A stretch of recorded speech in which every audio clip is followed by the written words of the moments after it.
after listening to you, I have to ask, you see what's going on with the state of California and all of the housing laws, and basically how they've changed local control, our ability to have an influence over design. Any thoughts? I'm going to just throw it out there, whoever wants to answer, about how do we convince our state legislators and our governor that by not allowing us to have some control over design, that it's changing the face of our state. The design response is linked to the commitment to provide that affordable housing, and you know, in part, the design response makes the market, should make the market component of the development more viable and the affordable piece more plausible. Doesn't the design response make the other more plausible, stronger, better, and more financially feasible? How does our city get you to work with our developers to make better developments, to make better designs that are inclusive, that are thinking about the community at large and are thinking about environment? It's not necessarily mutually exclusive to create quality public spaces and also create, financially sustainable developments. And having data to put in front of developers to say public life is actually good for business. You don't need everyone to be a patron necessarily of your local business, but if you have a place where you invite a diverse audience, there's a higher likelihood that a family might come, and the mom and dad might want to sit for a while and have a meal or coffee. The kids want to play. They might stay longer, and part of the party will be spending money potentially, while part of the party also has a good experience being there. So I think, like, when we think about public life, it is not necessarily a mutually exclusive thing to economic gain, but they actually can be mutually beneficial.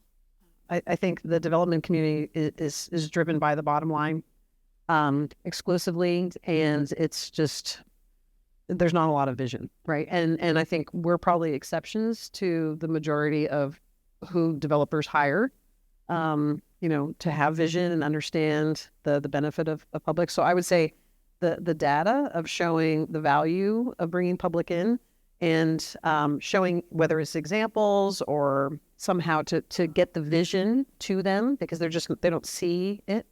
And then I think, I had a third thing. What was the third thing? To get rid of the fear. There's a lot of fear when you say, I want the public to come onto your private property. That's like, then, all of a sudden we're going to have encampments on our property and crime. And, so I think there's that fear too. And how do we overcome that in terms of, I know that was something that came up when we actually brought this item forward, was the feeling that the lack of security, that it would be a public safety issue to have public space on a rooftop, for instance, of a residential building. I think a lot of that, no matter what, if it's a privately owned building or site, especially if they're in a neighborhood that requires security, even if it's just for their own tenants, to me, it's not a big stretch to just allow the public in as well. You're still paying to have, like, say, a security guard walk the site, or maybe and then definitely at night it needs to be closed, right? So it's not just open. So that's going to eliminate encampments right off the bat, right? So, where would we put a mini forest here in West Hollywood? We're a pretty built out city. So I would say that there are opportunities everywhere. For instance, I just walked up to this amazing building and noticed quite a bit of ornamental landscaping that was ecologically really, really poor, in my opinion, that has so much potential to be so much richer as far as the benefit it's providing to other species and things like that. So I I feel like there are slices of open ground spaces that we might designate as just like ornamental landscaping that we could have as miniature ecosystems, miniature wildlife refuges. Parks are obviously an option, but also the potential to require a certain amount of that kind of space be used in a development to set aside. I know there are like certain kinds of setbacks and things like that that usually are required for certain developments, but to say like, okay, we have to keep a certain square footage, that's this undeveloped space that we can create this kind of a refuge. Because one of the things that we suffer from is from something called shifting baseline syndrome, where each new generation is born normalizing the environment that they're in, because they're born into it. This is normal. And each time we lose a little more ground, we lose a little more nature, we lose a little bit more habitability of our planet and our environment. And we think it's just a little. But when you add up all the generations who've lost a little, we end up getting to a place of critical need to do something really, really fast. And it's very hard to convince people that we need to act fast because this is normal. And so what we're seeing right now is we're actually at that critical phase where people are still having, concerns. Developers want to be able to make their money. You won't make money. There will be no more developments after a certain point. There'll be no more designers. There'll be no more anything because the planet itself is unlivable. And so upsetting a few people earlier on and saying like, no, we have to create action now in order that us being able to develop in the future actually exists. In order for us to have an economy that continues, we have to make some concessions now. And how difficult or easy is it to teach people how to do this even in the front yards? For example, I have a crazy wild garden in the front. I don't have a 6-foot fence. I don't have a 6-foot hedge. And people walk by my house and they don't come in. They look from the street and they say, my God, that's a beautiful garden. Yeah. How can we get that going in private spaces, in private homes, not necessarily even commercial areas? Right, of course. And so that's part of the reason why I created the website as a resource and trying to create more kind of educational materials and also train more people who can implement these kinds of things, whether it's an environmental group, whether it's other, kind of independent people who do landscape work. The other thing is it's tied very closely with native plant horticulture in general. So I'm talking about the microforest being a native forest that includes all these other layers, but you can plant native plants that still provide this really great benefit. Maybe it's not multi-layered. And then there are organizations who are out there doing that. People like the Theodore Payne Foundation, people like California Botanic Garden, other kind of organizations in the area who are trying to promote this and also trying to train landscapers to do this kind of stuff on a private scale. So I think the movement is definitely happening and it's kind of taking off more and more, but it's a matter of educating as many people to the importance of doing it now, how critical it is, and then also giving them the tools to be able to implement them. I just wanted to build off of your initial point, which I loved, which is to say we can also think about making some of these enhancements in very small spaces. So I also loved Candace's point about urban trails. And if we think about, POPs or other types of public spaces as the nodes, we also really have to focus on those in-betweens, right? And making sure it is walkable and bikeable to get between those nodes. And I think part of that, especially in this context, is having more greenery and more shade in our public realm. So I'm always excited to work on streetscape projects, especially if we have an opportunity to extend the sidewalk, create planted buffers along those areas. And those small strips can really start to make a big difference in terms of stormwater, native habitat for plants and animals, and then human comfort in terms of shade as we're walking along the sidewalk. I was just going to add that I think education is great and you should go with education, but why not couple it with incentives and, as the market starts to respond, mandates? So you could pay people to plant through tax policy, through, I don't know, you can figure out some way to incentivize this behavior. And then when the market data comes back and says this is in fact more valuable property because you did this, then it's appropriate to mandate. Right. And I was going to actually ask you, how do we convince the development community that this is a great thing for them? I mean, again, it comes back to data. And the effort to invest in energy efficiency and now decarbonization is, I think, a terrific example of the fact that the real estate community initially reacted by saying, this is a burden. Why are you making us do this? And in point of fact, the difference in capital cost is minimal, or at this point, none. And you achieve higher rents. So you should, in fact, invest in decarbonization, at least some portions of it. And I think that's no different for the provision of POPs and parts in the city. And there are lots of developers, not just our clients, who get this and are investing in open space. And yes, there's lots that are not enlightened too, but to look for forums where developers get together and to use developers to teach each other that there's value in good design and in sustainability seems like worth doing. Maybe that's our next step, is to get some developers in the room with us. And we tried. And the interest was obviously, as you see, was not as high as it should be. Karen, how do you, when is repurposing a better choice than, demolishing and starting over? Well, I would say it's always a better choice. I would also say that it's almost always feasible, but it's not always viable, right? So unfortunately, a lot of times it comes down to a financial situation.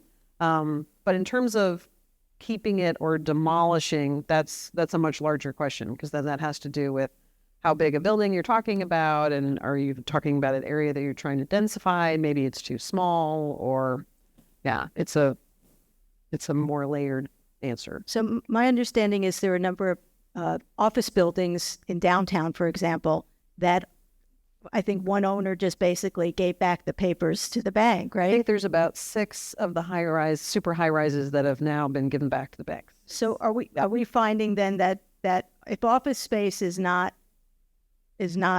selling, is there a movement towards repurposing office space to housing, and then can we bring in these other aspects of greening and public space? Do we have that opportunity? So there's a huge movement in that. I think the acquisition costs, or the cost of the buildings, are really dropping, especially Class B and C buildings or smaller office buildings. And also it really depends on where, right? So downtown LA is in big trouble with that, because even their Class A are failing. But so that's great that the prices are coming down, because that makes it more viable. And then there's a whole bunch of adaptive reuse incentives coming, but most of them are not actually there yet. Some of the best ones, like the historic tax credit. So if it is a historic building, but you're hopefully not going to tear down the historic building anyway, but there are some financial incentives. There's a state historic tax credit that's coming, but it's still not done. There's a bunch of state bills that have been made into laws, but not policy yet, or they're about to be voted on. And they're all kind of related to, not all, but there's a lot related to adaptive reuse and incentivizing. But it's still, and there's also a federal, the Downtown Revitalization Act, which could provide another 20% tax credit. But adaptive reuse is extremely expensive. So providing more mandates is very, very difficult, and it's already difficult to make any of these projects pencil, so it would make it harder. So yeah, it's another deeper analysis, but incentives are allowing them to be able to do more with the buildings, and then in lieu, having them provide the open space, or Yeah, because we see after COVID, we've seen that office buildings, there's a higher vacancy rate, even ground floor retail spaces, there's a higher vacancy rate. So how do we repurpose them to to make them vibrant and to bring activity back to our streets. Yeah. So I'll ask one last question. Sophie, when you're thinking about a space being inclusive versus exclusive, what are the main ways of making sure that a space is inclusive, public space? Yeah, that's a very important question. And when I was getting ready for this talk, I had this thought that maybe I should do a game and like have a series of photos and have people guess whether it was a privately owned or publicly owned space, because you can't always tell. And the good ones that are privately owned, that just feels like you can use them, you definitely can, right? Like a lot of people don't know that Bryant Park in New York is privately owned because you use it. And then if you're there, when there's a private event and they rent out part of the park, you realize, oh, okay, there is actually another layer to this. So there are design tactics that are important. So those are not different from designing public space. But I think one of you mentioned the security aspect. Having security people can be a deterrent. And the way to think differently about that, which they've done successful on the High Line, for instance, is to have ambassadors instead. So it's people that are there, they maintain the space, they help, people find their way if they're lost, if they're tourists. So I think that you can get the same result, that there is someone who stewards the space, but it's very different when it's a publicly run program of ambassadors than if it's a private security company. And so it's sometimes it's like these like little things that makes a big difference. The city of Vancouver has a lot of POPs, and some of them I couldn't tell were POPs because they just look like other public spaces in the city.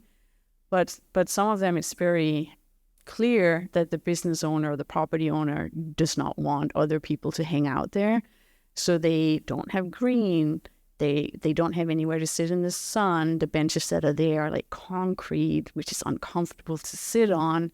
And I think the little design cues and making spaces like comfortable and beautiful and accessible and inviting is really the key. So the images that we're seeing from Abby, where it's just like wood seating and like it's tactile and it's a comfortable and beautiful space to be in, is really the way to think about it. Great. So, Rick, I thought you might want to talk a little bit about our San Vicente Boulevard project.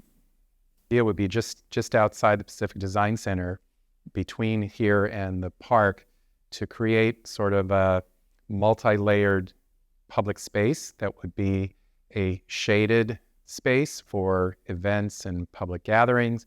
It would be a way to calm traffic and address some of the public safety concerns. It would be a way to enhance mobility and to enhance accessibility, because it would raise the street up to the level of sidewalk. And then through its overhead structures, taking advantage of creating another ecosystem that we've heard about today, a wildlife sanctuary, a preserve up above that would add almost a quarter acre of new green space and streetscape plaza to the city. Unfortunately, West Hollywood does not really have a public gathering space, plaza space. Our parks are green space, but it's rare that you have a city of this density, of this much population so close together without a town square or a public plaza of some sort. So this project starts to talk about that, a way to create a space where 2,000 or 3,000 people of the community can come together at special moments, but still not give up a street that is providing transit and connectivity. So it would be a shared street concept, and it's something that we'll be bringing forward for more discussion going forward. And I think there was a panel in the lobby that showed some images of that space as well.